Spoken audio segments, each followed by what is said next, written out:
Bună, dragilor, și bine ați venit la o nouă citire. De această dată te invit la 2 analize de tarot, în cadrul cărora vreau să văd ce urmează în viața ta din punct de vedere amoros, adică ce urmează în viața ta în dragoste. Citirile sunt valabile atât pentru cei singuri cât și pentru cei aflați într-o relație. Le voi analiza din ambele perspective. Și avem numărul 1, piatra galbenă, numărul 2, piatra mov. O să te rog să alegi intuitiv și ne vedem la numărul sau la numerele alese de către tine. Începem cu numărul 1, piatra galbenă. Îți mulțumesc că mă urmărești, îți mulțumesc că mi ești alături. Dacă vrei și tu o analiză pentru sufletul tău, găsești oricând pe noua aplicație Cristina Zurba, așa se numește aplicația, are numele meu. Ai link în primul comentariu dacă ești interesat, atât iPhone cât și Android. Să vedem numărul 1 în dragoste și pentru cei singuri și pentru cei aflați într-o relație. Ce urmează? Ce se întâmplă? Care e situația? Unde e blocajul? Care e soluția? Ce urmează să se întâmple? Care e surpriza? Numărul 1.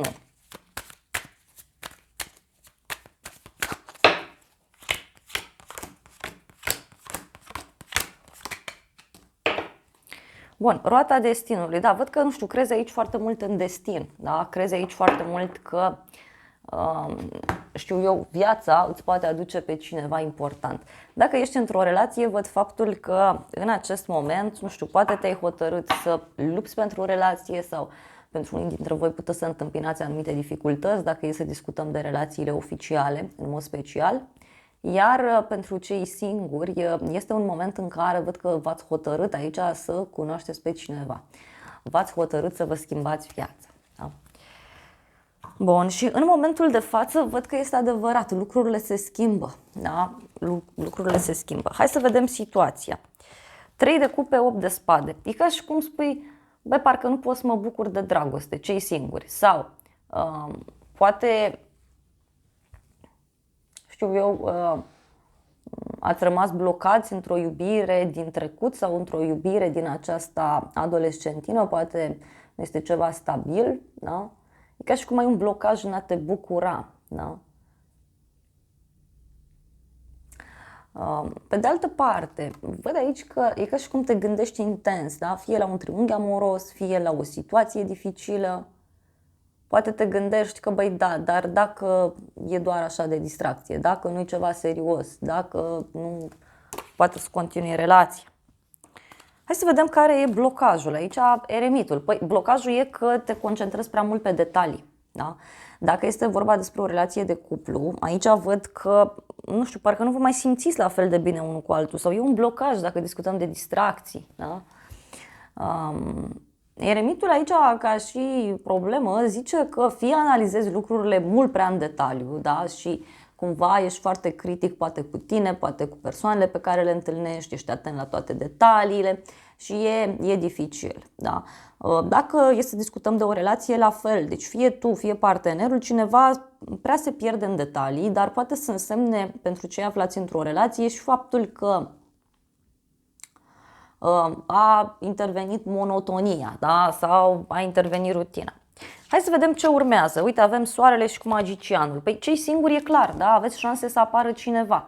Doar că apare soarele ăsta în viața voastră, apare această persoană și voi stați și analizați iar lucrurile din toate punctele de vedere. Sau, uite, aveți ocazia să vă apucați, să acționați, să riscați, să încercați. Văd un flirt, cineva încearcă să te cucerească, să te convingă de un anumit lucru. În viitorul apropiat, deci știi singur, aveți foarte mari șanse. Acum, da, dacă voi o să vedeți persoana sau dacă vă deschideți, e bine, dacă nu, la fel de bine. Văd o legătură cu zodia Leu, Fecioară, Gemeni, cei aflați într-o relație. Văd aici că o să încercați să reaprindeți flacăra în relație și văd că veți reuși. De asemenea, văd că o să vă pregătiți pentru un eveniment important care poate, știu eu, avea legătură cu amiaza, poate avea legătură cu un loc sfânt sau poate avea legătură cu ceva important. Da?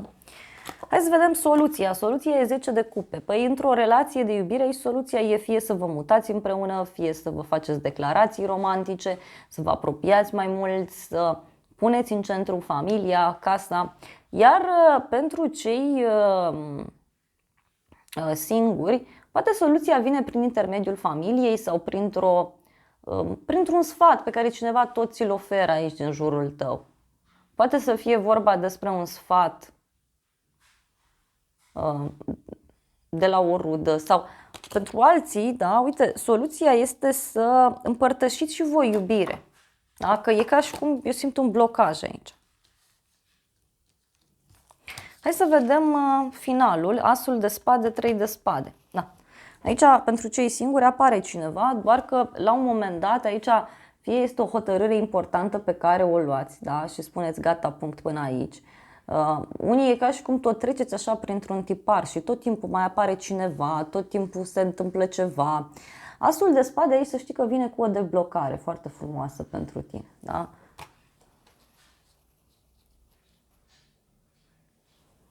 Pentru cei aflați într-o relație, posibil, da, aici să apară un moment în care să luați o decizie importantă, da? E ca și cum vă călcați pe inimă, da? Nu știu.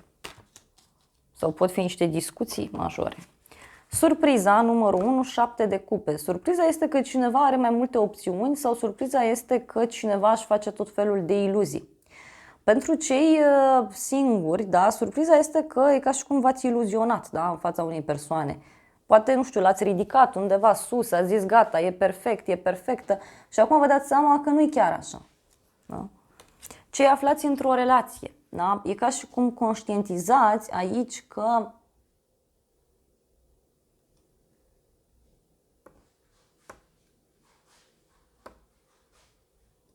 doar v-ați iluzionat. Da? Poate relația chiar e stinsă, știu eu, că roata asta destinului înseamnă și sfârșit.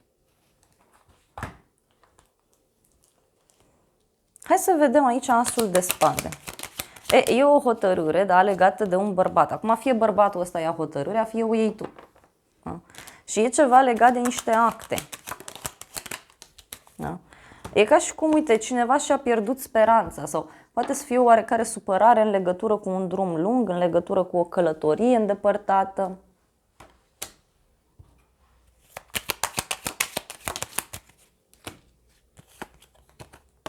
Surpriza aici vine la pachet cu niște vești pe care cineva ți le dă, da? Niște vorbe.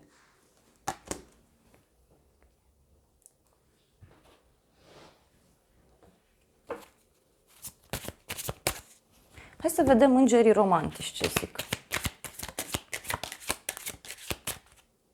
Îngerii zic așa, să te iubești pe tine în primul rând, da? Deci asta e valabil și pentru cei singuri și pentru cei aflați într-o relație.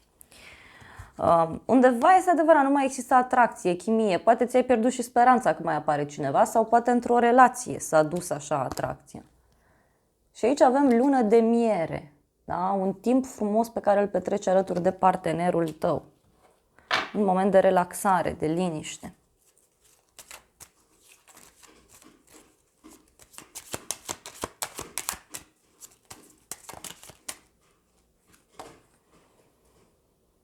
O persoană singură, cei care sunteți singuri, aici urmează niște conversații sincere cu cineva. V-am zis, poate primiți niște sfaturi sau poate chiar puteți să flirtați cu o persoană. Iar cei aflați într-o relație, este clar aici că apar niște discuții clarificatoare, niște discuții sincere. Hai să vedem și acest oracol ce zice.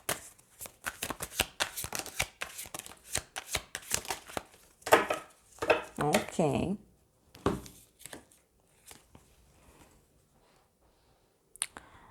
Deci e ca un blocaj, pentru că cineva zice că nu pot să fiu eu însă în preajma ta. Este o chestie telepatică, deci e un blocaj aici de comun acord. Cei singuri, vedeți că problema este că voi nu puteți să vă exprimați cu adevărat emoțiile, că nu oferiți poate suficient, da? Și atunci e normal să atrageți tot astfel de persoane. Și aici, nu, tot așa, cineva vrea o a doua șansă. Da, poate se întoarce cineva din trecut. Poate să fie. Cineva zice că mă enervezi sau mă faci să mă agit. Acționez ca și cum nu-mi pasă, dar în interiorul meu chiar îmi pasă, da? Chiar acționez. Da, deci se repetă mesajul că pot fi mici mari tensiuni aici.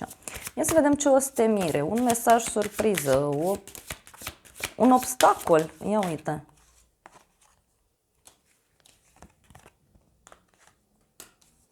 un obstacol, da? Cineva care fuge. Uite, fug pentru că simt că nu sunt conform așteptărilor tale. Deci, cei care vă concentrați prea mult pe detalii și vedeți toate detaliile posibile și imposibile de la omul de lângă, aici, nu știu, e ca și cum fie persoana asta la un moment dat pleacă, fie este vorba despre voi, da? Vă dați seama că, băi, nu e ce caut. Nu e ce caut. Să vedem și un mesaj din partea oracolului, numărul 1. O persoană, uite, un lup, e o persoană care vânează, este o persoană oarecare inamic aici, e cineva și avem transformare. Deci e ca și cum cineva zice, gata, mi-am schimbat părul, dar de ravul ba, da? Că era un proverb. Cam așa și aici. E cineva care zice, gata, m-am transformat, m-am schimbat, dar nu știu cât de mult se schimbă. Văd o femeie aici, poate supărată, poate e o femeie matură. Și mai văd un bărbat energic, plin de viață, asumat. Doar că aici, nu știu, deci e ca și cum e o chestie magică, deci e ceva legat, e ceva scris, cum ar fi legat cu ața albă, deci e ceva ciudat aici. Poate are legătură și cu o mutare împreună sau cu familia. Dragii mei, acestea au fost previziunile pentru numărul 1. Eu vă mulțumesc pentru atenție, vă îmbrățișez cu drag, vă mulțumesc că mi-ați stat alături până la final și nu uitați că dacă doriți o analiză pentru sufletelul vostru, intrați pe noua aplicație Cristina Zurba, disponibilă atât pe iPhone cât și pe Android. Aveți linkurile în primul comentariu, da? Cât și în descrierea videoclipului. Nu căutați altă aplicație, o să vă mai apară una Tarot by AI, dar aia e aplicația veche care oricum nici nu merge bine, trebuie să faci și cont și nici nu are multe limbi. Asta nouă are 14 limbi. Vă îmbrățișez cu drag, vă mulțumesc că mi-ați stat alături și să ne revedem cu bine și data viitoare. Bine ați revenit, dragii mei, cei de la numărul 2, cei care ați ales piatra MUV. Hai să vedem pentru voi ce mesaje are tarotul. Îți mulțumesc că mă urmărești, îți mulțumesc că mi-ești alături. Dacă dorești și tu o citire pentru sufletul tău, găsești oricând pe noua aplicație Cristina Zurba, disponibilă atât pe iPhone cât și pe Android. Hai să vedem, dragii mei, numărul 2, ce faceți cu dragostea, cei singuri, cei aflați într-o relație. Cineva respinge aici, cineva respinge. 10 de monede, justiția, regele de cupe. Dacă ești o persoană singură, aici ești foarte hotărât sau hotărâtă să cunoști pe cineva. Fie vrei să te căsătorești, fie poate ai trecut printr-o despărțire recent. Parcă ești foarte concentrat pe bani, da? Sau e ca și cum ești foarte pregătit sau pregătită să te stabilizezi financiar, sau ești pregătită sau pregătit să îți cumpere o casă, să vină ceva către tine, poate îți dorești mult o familie. Aici avem 2 de monede și roata destinului. Cei care sunteți singuri, e ca și cum voi sunteți indeciși, adică nu știți exact ce vreți. Pe de o parte ați vrea una, pe de altă parte ați vrea alta. Ce mai văd aici este că această stare de indecizie, da, e destul de ciudată. Poate ai 2 persoane care îți plac, poate alții, nu știu, spuneți că băi, e dificil, da? Merg dintr-un oraș în altul, dintr-o țară în alta. Mereu sunt prinsă pe tot felul de responsabilități sau sunt prins și atunci e dificil. Dar totuși văd și o persoană aici care respinge. Da? Cineva care respinge. Cei aflați într-o relație, aici e clar, e multă dualitate. Fie tu nu știi ce vrei, fie partenerul. E cineva aici care se împarte așa între 2 direcții, parcă joacă ping-pong. Da? 2 relații, 2 locuri de muncă, 2 situații. Care e blocajul? 7 de cupe. Păi blocajul e că cineva aici visează la un prinț pe un cal frumos. Este adevărat, există și prințul ăla, prințesa aia, dar până atunci trebuie să fiți conștienți, numărul 2, că trebuie să acceptați atât defectele, da, cât și calitățile persoanei respective. Pe de altă parte, e ca și cum blocajul e fie că ți-ai făcut deja un ideal în minte, da, un tipar, și parcă nimeni nu se încadrează acolo. Pentru cei aflați într-o relație, aici e clar că, nu știu, poate ți-ai făcut foarte multe așteptări de la partener sau poate blocajul e că cineva are mai multe opțiuni, pentru că, deci fie tu, fie partenerul tău, pentru că aici se accentuează acest mesaj. Să vedem în continuare. Nebunul judecata. Ok. Foarte, foarte puternice energiile astea. Numărul 2. În primul rând, cei singuri. Cei singuri aveți foarte mari șanse să cunoașteți pe cineva. Poate se întoarce o persoană din trecutul vostru. Vedeți că este o persoană nonconformistă, plină de viață, cineva care spune lucrurilor pe nume. Văd aici o revedere cu o persoană sau poate chiar o întâlnire, da? Poate ți-ai dat întâlnire cu cineva. Să zic că ai două persoane care vor să te cunoască și vrei momentan să ieși cu una dintre ele.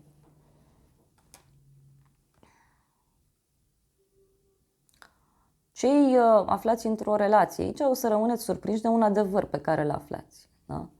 O reacție total neașteptată a acestui bărbat, a acestei persoane. Poate este o veste legată de un copil pentru unul.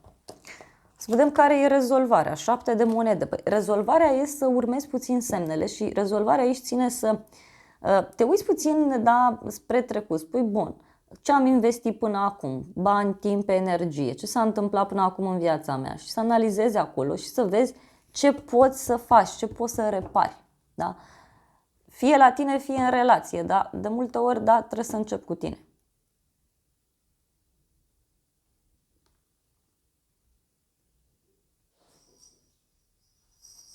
Poate e bine, uite, dacă ești o persoană singură, poate e ok să urmărești semnele din jurul tău, pentru că sunt semne fizice, da, palpabile, poate trebuie să le urmărești. Cum se finalizează povestea asta? Avem 3 de bâte și regina de monede, o legătură cu zodii de pământ, Taur, Fecioară, Capricorn. Pentru cei aflați într-o relație, aici e clar un moment în care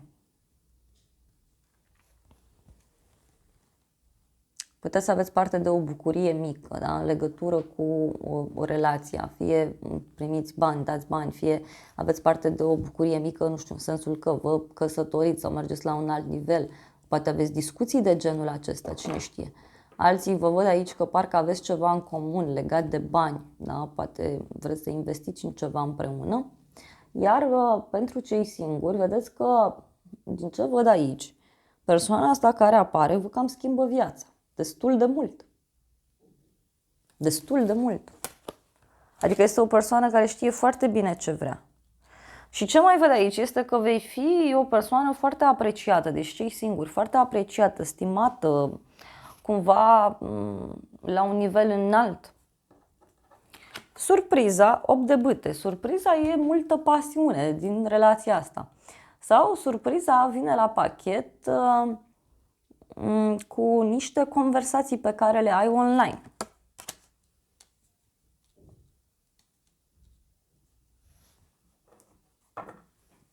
Ia să vedem noi despre ce e vorba. În primul rând, cei cu nebunul și cu judecata. Undeva la un drum, ia uite, cunoști pe cineva. E ceva legat de o casă, e ca și cum deodată ți iei tot, te muți, pleci undeva și acolo apare cineva. Sau în urma unei mutări, în urma unui drum, pentru cei într-o relație, acolo se schimbă foarte mult lucrurile. Da? Fie vă separați de tot, dacă știți că nu vă înțelegeți și nu vreți nimic de la relație sau nu mai vreți nimic, sunteți în stadiul ăsta de conștientizare că au fost niște iluzii. Fie tu ai puterea asta, fie cineva din jurul tău.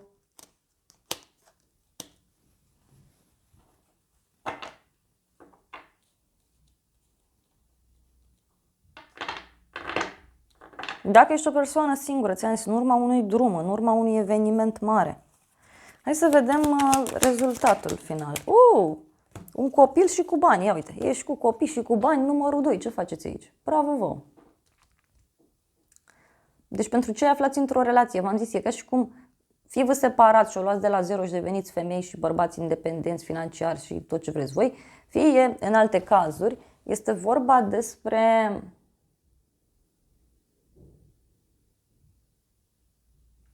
a începe ceva împreună cu partenerul, fie un proiect, fie faceți un copil, pentru că e și nebunul aici totuși, dar pentru cei singuri e ca și cum, nu știu, Vă concentrați mult pe planul material, vreți să vă distrați, vă trăiți viața, să vă simțiți bine. Da? E ca și cum nu prea mai vreți voi așa să vă mai pierdeți timpul. Și ce mai văd e un nou proiect, da? Care poate să apară. O nouă viață, e ceva benefic. Ce-i coptul ăsta de bâte aici? Ce zice? Oarecare supărare în legătură cu niște mesaje. Uite. Aici trebuie să fiți atenți, da, pe partea asta de grabă, de pasiune.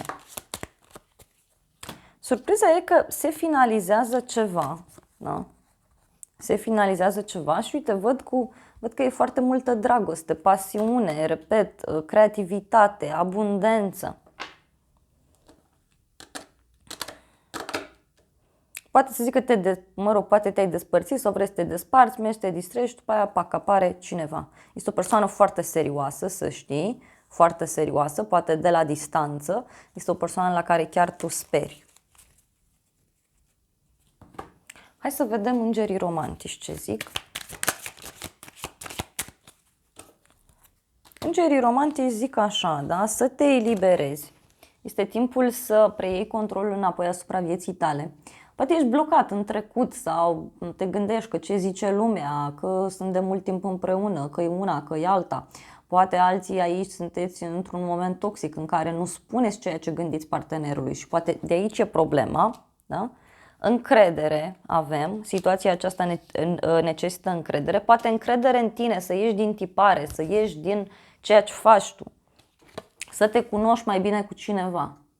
Pe cât te vei cunoaște mai bine cu o persoană, pe atât veți lega niște conexiuni mai puternice.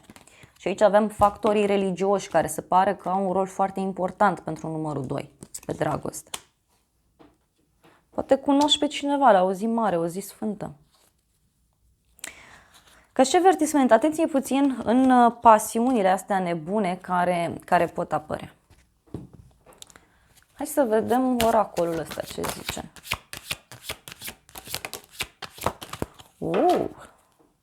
Pasiune, dorință, sănătate mentală. Da, cineva e ca și cum se luptă aici cu o pasiune, cu o atracție mare. Este ceva cu adevărat pus de divinitate. Și cineva zice că există o persoană în viața mea care mă ține departe de tine. Mi este rușine de felul în care te-am tratat. Deci poate se întoarce cineva din trecut, nu zic nu.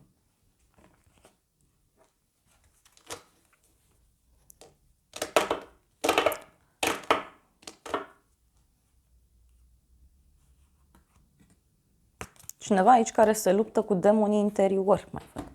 Hai să vedem oracolul ce zice, numărul 2. O provocare care apare legată de o călătorie, da? Sau o provocare din care tu reușești să ieși. Poate e un triunghi amoros, poate este o situație în care tot te ceri cu omul ăla sau poate este vorba de a depăși anumite frici pe care tu le ai. Și din nou se accentuează ideea de drum, de schimbare, de distanță. Dragii mei, acestea au fost previziunile pentru numărul 2. Eu îți mulțumesc pentru atenție, te îmbrățișez cu drag, îți mulțumesc că mi-ai stat alături până la final și dacă ai rezonat cu mesajele, te invit să dai un like, să distribui videoclipul, să lași un comentariu. Te îmbrățișez cu drag, îți reamintesc de aplicația Cristina Zurba, așa se numește, să fii atent când o descarci, să fie titlul ăsta. Te îmbrățișez cu drag, îți mulțumesc că mi-ai stat alături și să ne revedem cu bine și data viitoare.